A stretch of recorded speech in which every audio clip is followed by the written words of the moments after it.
This is Dr. Z, Zachary Brooks, and I'm here with my friend Goodyear, and this is my podcast about bilingual decision making. Today I'm going to talk about a subject I chose for my dissertation. A dissertation is like doing homework for 2 years. It sounds like a bad decision. In some cases it is, because it certainly drives you crazy when you're doing this homework for 2 years. But in the end, I ended up with something I find super fascinating called bilingual decision making. So I'm recording this podcast from your favorite local library. It's an awesome place. Check it out sometime. So today I'm going to start geeking out about bilingual decision making and invite you to come with me and share your own thoughts about a topic I find fascinating, but even better, a topic that everyone can and does have an opinion on. The reason why is because almost all of us interact with people who come from different language and cultural backgrounds. And since we live in an interconnected world, we might as well do it very well. So once again, this is Dr. Z. Zachary Brooks with my friend Goodyear, talking about bilingual decision making.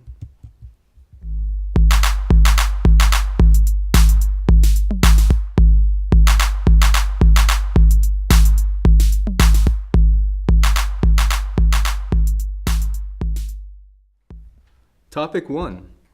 So what is bilingual decision making? Well, quite simply, bilingual decision making is the study of how decisions can change as a function of language competence.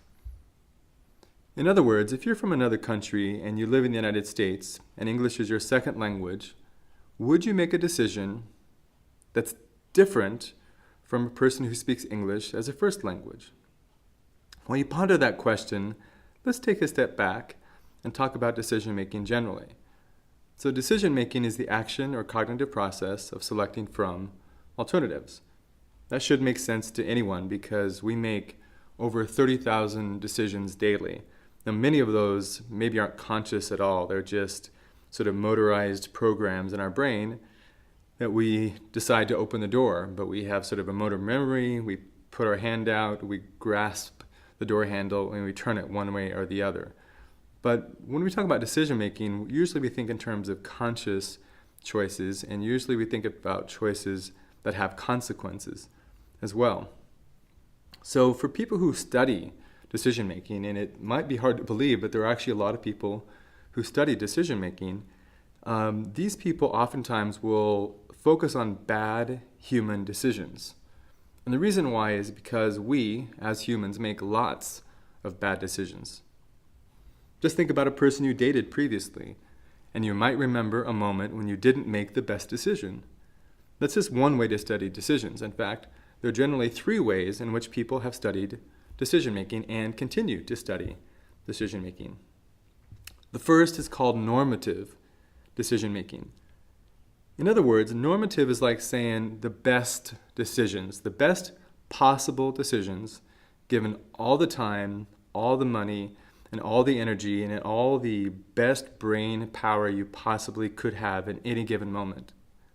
The problem with this way of studying decision-making is that it assumes that there's a perfectly rational person with all the time, money, and energy in the world, like we just said, to make a great decision.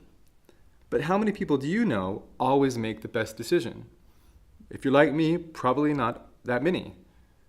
The second way to study decision-making is called descriptive decision-making. Now, this is an approach that actually appreciates how bad our decisions can be. Think about a doctor operating on the wrong side of someone's body. Oops. This is not a good decision, but it's important to study bad decisions to see how we can actually make better decisions. And it's also important to study bad decisions to see actually how we process the world around us. When we notice our bad decisions, we are ready to make better decisions. Which brings us to the third type of decision-making line of inquiry, the line of study, which is called prescriptive decision-making. This kind of research looks at the bad decisions we make and the decisions we could have made if we had time, money, energy, etc. This looks at the bad decisions we actually make, the decisions we could have made in order to improve our decision making. So maybe you had 5 bad dates on Tinder, but eventually you learn what to look out for and you make possibly a better decision.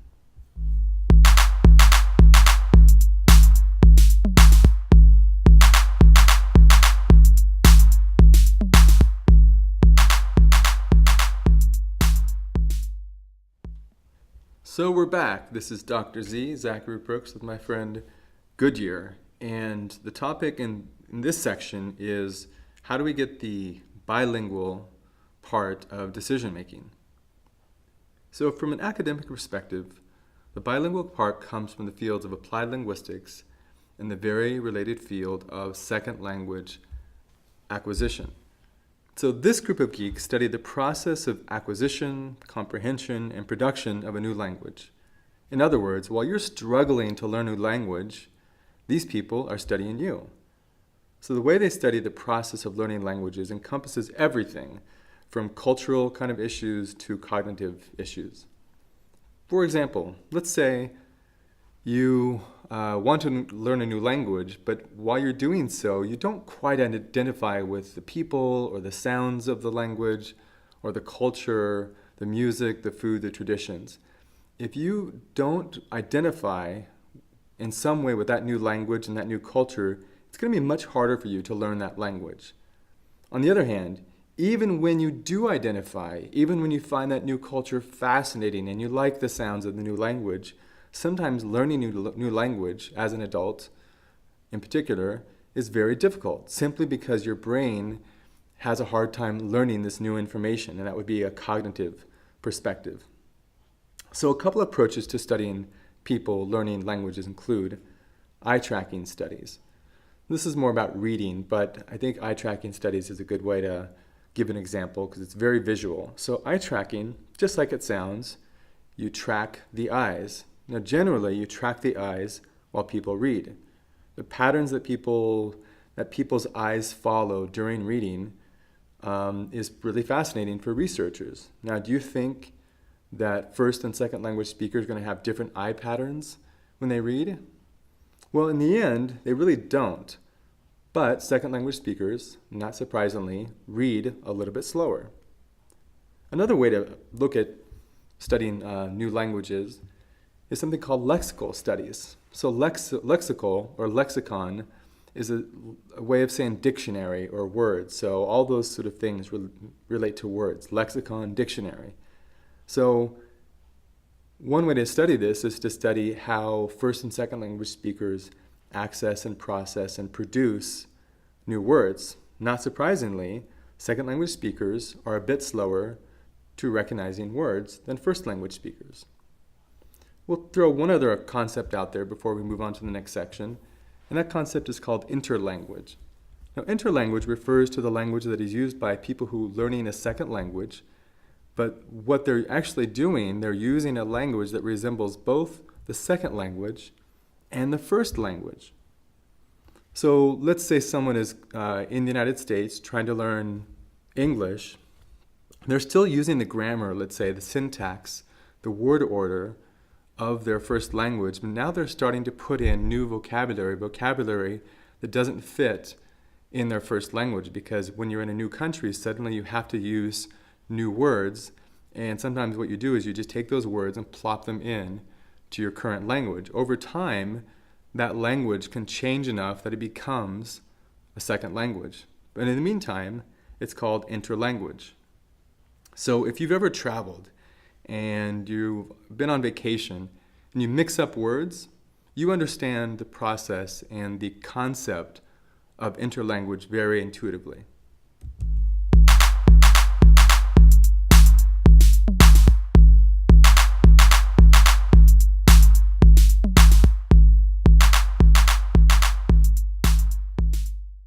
Hello again, this is Dr. Z, Zachary Brooks, with my friend Goodyear. So topic 3, types of decisions. So now that we've talked about decision making, good decisions, bad decisions, and how to improve our decisions, and now that we've talked about how learning language can be studied from cultural perspectives, cognitive perspectives, and we even looked at something called interlanguage. That's the language that we use when we're transitioning between our first and our second language. We can now move on to a next question. It's a pretty big question, and you might have anticipated this question already. But when I talk about bilingual decision making, people almost always ask me, what kinds of decisions? And in fact, that's a good question. No, it's a fantastic question. Every episode of this podcast is designed to explore how decisions can change as a function of language competence. So I'll start the podcast with my investigations, and I'll branch off into other areas. There are very smart people working in many parts of the world in different academic fields who are studying something like bilingual decision making.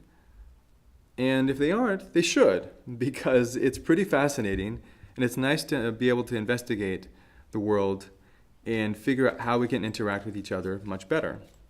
So let's start with a word. The word is going to be probable. What do you think of when you hear the word probable, or probably? Which sentences come to mind when you hear the word probable or probably? For example, it will probably rain tomorrow. So what does that mean? It means that there is better than 50% chance that something will happen, in this case, tomorrow. In this case, rain. But what if I ask you to give me a number between 1 and 100 for probable? Think of a number. You got the number? Good. Maybe you would say 50%, 60%, 7%, or 80% between 1 and 100.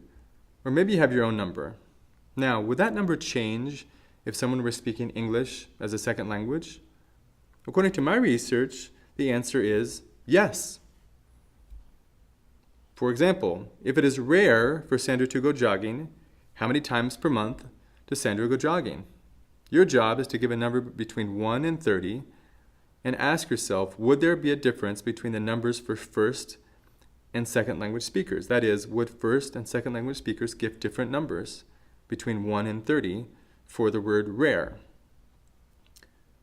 It turns out first and second language speakers do give different numbers. One group gives higher numbers on average. Can you guess which group provides higher numbers for the word rare? If it is rare for Sandra to go jogging, how many times per month does Sandra go jogging? In my research, second language speakers gave higher numbers in this sentence, but also in 9 other sentences. Why would that be? Why would a second language speaker give a higher number for the same word, probable, when using English as a second language? One of the reasons probably has to do with how people perceive risk in an environment where they have to use their new language. So people probably want to give themselves more chances to be correct, so using 7% instead of 5% provides more room for error. Another way of thinking about this is that second language speakers want to give themselves fewer chances to be incorrect. So the next time you're using your second language and you use a word like rare or probable, think about how you're assessing risk in a world using your new language.